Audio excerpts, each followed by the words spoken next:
Hey guys, welcome back to Trek on the Tube. New York Comic Con 2019 just happened, and as you're probably already aware, they had a Star Trek Universe panel.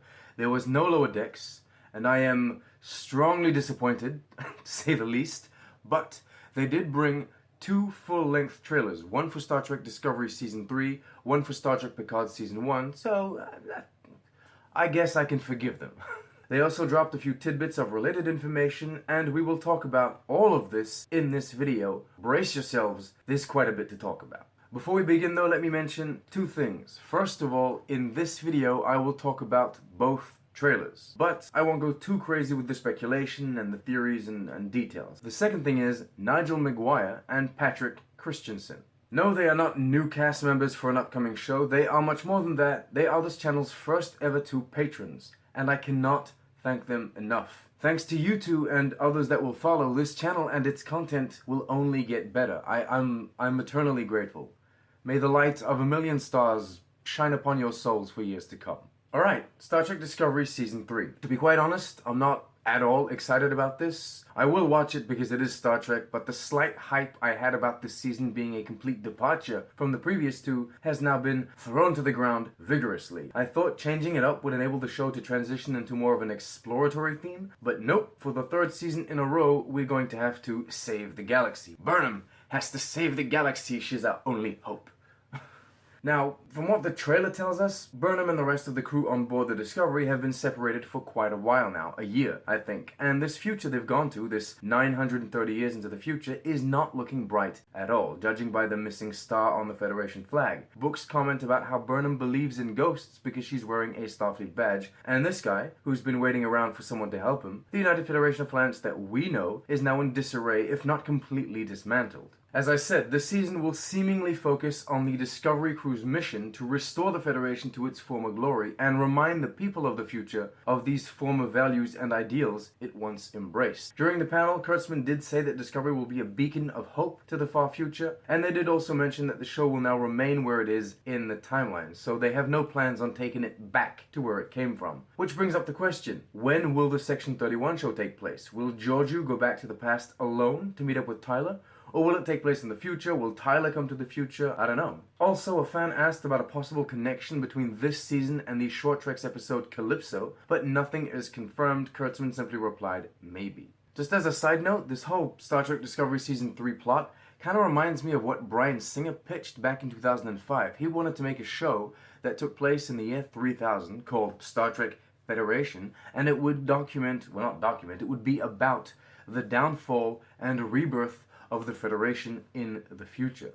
Alright, without jumping in too deep, let's go over some of the more noteworthy things in the trailer. These people are Trills, and these are the symbiont pools on their planet. Jadzia went to similar pools, or maybe the same ones, who knows, in the caves of Makala in Deep Space Nine. These are Andorians. This seems to be a Cardassian. This is a Lurian, the same species as the very silent Morn from Deep Space Nine. Quick fact, they have also made this Lurian bald, but the species isn't inherently bald. Morn lost his hair due to latinum poisoning. Georgie was wearing an Admiral uniform, or what seems to be in this shot, and I'm assuming she's just wearing this for show. It's probably not her actual uniform.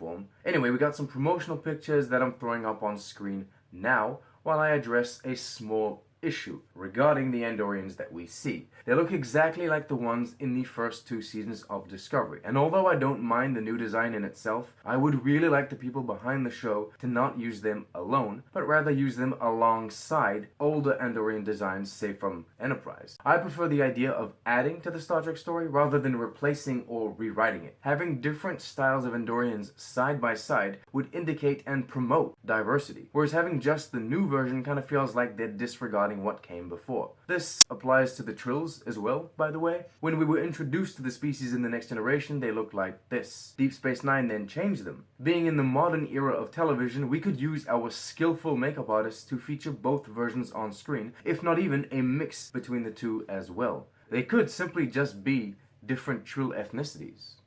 But maybe that's just me.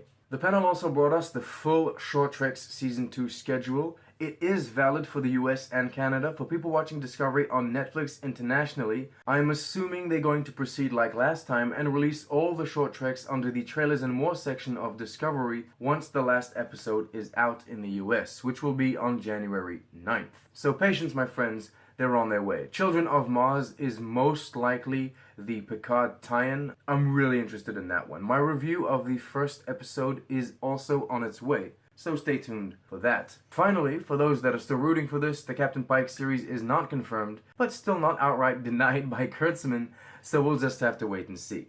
We now move on to Star Trek Picard Season 1. What we got last time was a teaser trailer. This is the first actual trailer, and hot damn! Hot damn!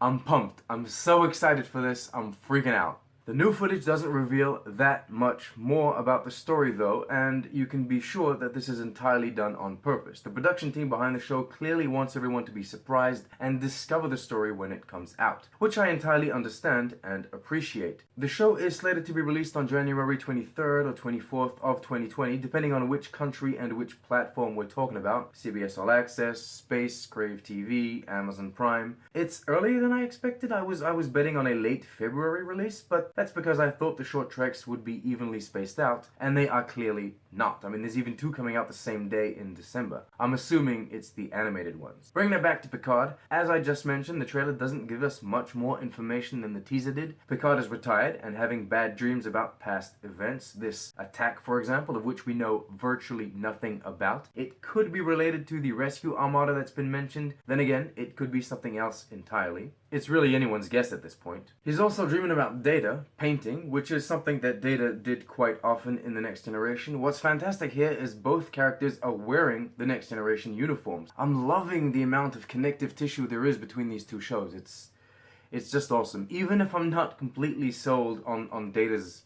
look at this point. They seem to be using some sort of blend between makeup and visual effects. It could be better, if I'm honest. Anyway, the trailer and additional information we've learned over time seem to imply that this girl, Daj, is the focus of this first season. She's special in some way, she needs help. Picard will assemble or associate himself with a ragtag team of people, some ex-Starfleet, some not, and then we'll all embark on a mission to both help this Daj and maybe right a few wrongs the Federation is responsible for. Judging by the character descriptions and what we've seen so far, it does look like everyone has their own little personal agenda, and I'm real intrigued to see, where they're all gonna go, where all of their personal stories are gonna take them. Let's now do the same thing as we did for the Discovery trailer. Let's go over a few noteworthy things. This is a Galaxy-class starship, probably the Enterprise D. It looks like Starfleet have a hologram of it floating around in the main hall. This looks like some sort of server or information archive, a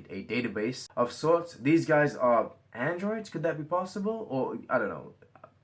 We get a look at a few cityscapes, who knows whether they're alien or not. A better look at this salvaged Borg cube and a dismantled Borg drone. These are 23rd century Romulan warbirds, so we're talking original series era. They look technologically updated, but also pretty visually accurate to when they were shown on screen in the 60s. I truly wonder how they're going to explain that. I also wonder how they're going to explain this Discovery era shuttle. Frankly, both ship designs are out of place, although the warbirds seem updated, so I guess it works. The shuttle just seems to be taken from one show and plopped into the other. It doesn't seem very coherent to me. We might have to call the canon police. But we'll wait until the actual show comes out. This CG might just be, placeholder CG while they wait for an actual final design. This is Hugh, the Borg from The Next Generation, even if he's not looking very Borg anymore. This is dual rifle wielding 7 of 9. Oh my god, it's so cool. Even if I don't know how she went from the 7 we knew on Voyager to this, and I really do hope they take a minute to explain it, but I'm loving it. I'm loving it. There seems to be a lot of Borg-related content in Star Trek Picard. I know that the story will mainly focus about this Daj girl and it would seem the Romulans. I really wonder how all this Borg stuff is going to tie into it. I wonder if we're going to see the actual Borg come and attack the Federation, or if we're going to go and attack the Borg, or if we're just dealing with the remnants of their passage in our space. If we're talking about old Borg cubes and old Borg drones, and maybe the Romulans are playing around with that technology, I don't know. Too much theory crafting. We now move on to what everyone's talking about, William Riker and Deanna Troi, and their daughter. It would seem online theory crafters got that one right. How cool. This scene between Riker and Picard, by the way, it's a pretty nice little moment that they both have there. Alright. That about covers it. Those are my 2 trailer breakdowns. Are you excited for any of this new Star Trek? I'm super hyped for Star Trek Picard. I mean, I try to keep theory crafting out of these videos as much as possible, but you should see me with all my Trekkie friends. We go crazy about this stuff. It's insane. My Short Treks Season 2 Episode 1 Q&A review, as I said earlier, will be out sometime soon. I'm trying to work on that as fast as possible, though I like to take time to reflect on it. That's about it. As usual, check out the description box for all of the links that you need. I've put all the links to the trailers and the news, etc. Don't forget to like and subscribe if you enjoy the content. Share with your friends. Help out this channel on Patreon if you can. And drop by the Trek on the Tube store for 2 new exclusive shirts. The first is a Picard shirt that we've created in celebration of Picard coming back to our screens. The pick is my pick. The second is this year's exclusive limited time Halloween shirt. We're going to sell this shirt throughout all of October, maybe a little longer this year because we're at it a bit late. But yeah, once it's gone, it's gone. You'll have to wait till next year to get next year's shirt. So make sure you get one before they go. And there you go. Thank you so much for watching. And as usual, most importantly, live long and prosper.